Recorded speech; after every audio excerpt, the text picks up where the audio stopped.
Okay, so I'm late to the party, but like they say, better late than never. I've just started watching Stranger Things. I am on episode 5, and I think it's because like I'm already into like Southern Gothic and the supernatural, but I think coming off of Welcome to Derry, and because I think season 5, I think this might be the last season of Stranger Things is coming out on Christmas Day. I don't know. I was just like, let me click it. The powers that may be was like, yeah, you want to watch that.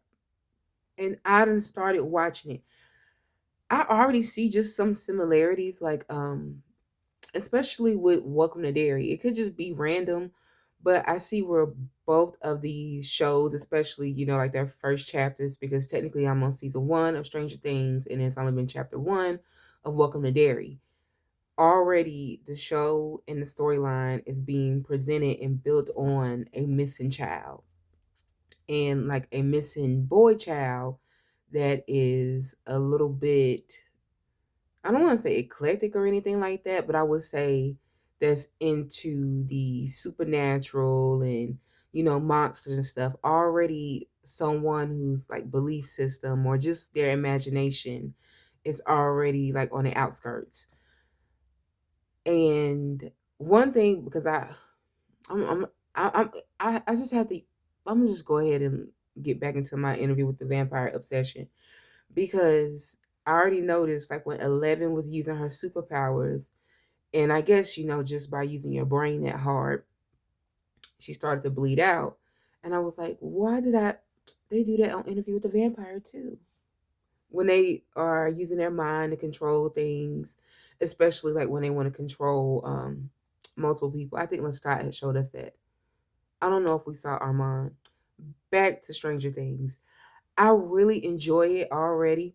The it's I don't know if it's just maybe the topics that are covered, but I just see some similarities in these storylines with other storylines, or even other things that have happened. I don't know if you've ever seen a documentary called Into the Fire, but pretty much it's about this woman who gave up her daughter for adoption, only to find out that her daughter had went missing when she was around like 14 or 15, and she had pretty much been being abused, I think sexually abused, but she was killed by her adoptive father, who we found out was a convicted, I don't know, was he convicted of child molestation? I'm not for sure, but he had already had indecent liberties with a child, and then the woman that he was married to was pretty much cool and defending him and going along with his debauchery. And so we see that with Will's mama, that it's almost, I'm saying you see that because in that story the woman was like, no, I know my daughter is here. She knew that her daughter's body was on that land, and the police were like, he wouldn't have moved the body and put it over there. And she was like, no, I know where my child is at. Just like Will's mama said, she knows he is in the walls. The whole lights, I was like, the Christmas theme, I was like, is it Christmas time in the first season, or is it just the Christmas lights? And I was like, you know what? The shit that make you, that messes with, the elements. I was like, right around Christmas time, the shit come back on at Christmas time. Watching it, it's a few days before Christmas, but I was just like, 11. I feel like I'm already gonna be here with 11, because baby girl is just like, she not to be played with, but at the same time she's very vulnerable. Like, help me. um I do love just the different dynamics and the different characters of the friend group. I keep forgetting their names, but the little, I guess you could say the little chunky one who has all the missing teeth and talking with a lisp. You could tell he's kind of like the comedic relief. um the little black boy, the other boy, he's kind of like the cynicism of it so far. um the other boy, he's like the optimism, who's really, trying to hold on to 11, who kind of, has belief in what she says. His sister, girl, you should have listened to Barb. Now Barb missing, Your homegirl done got because you got your drawers snatched. Maybe not snatched. I would say she gave him up because snatched sound like, they was taken. And her mama already knew.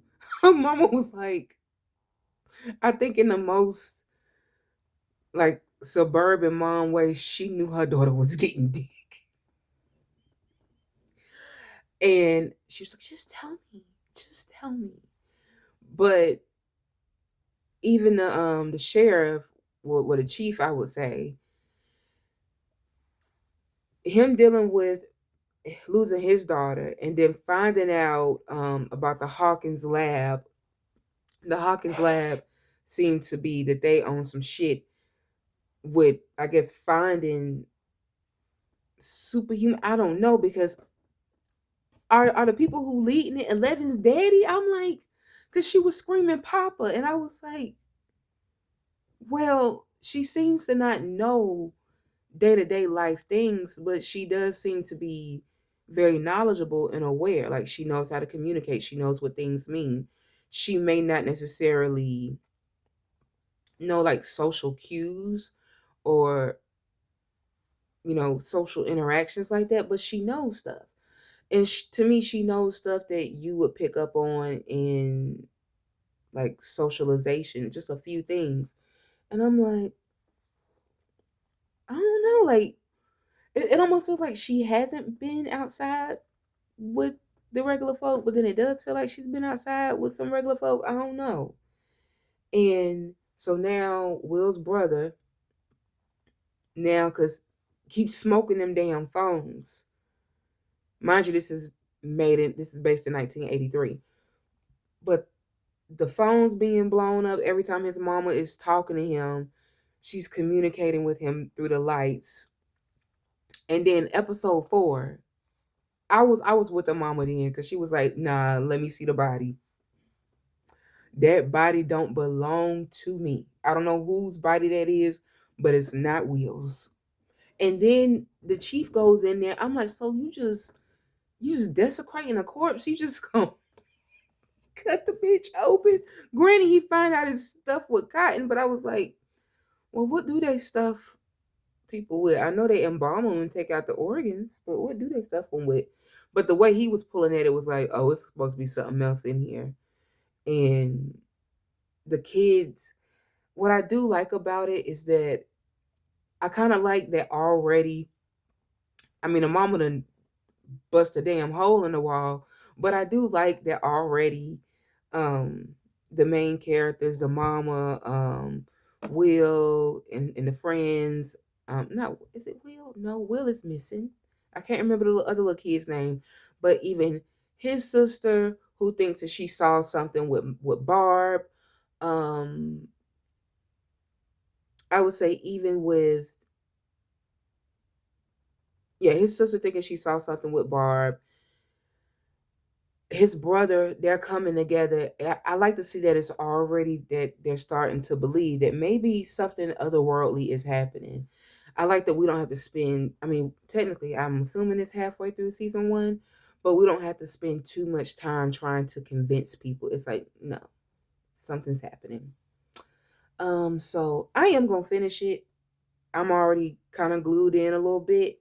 So I'll be back for the rest of the season. This is just episodes 1 through 4.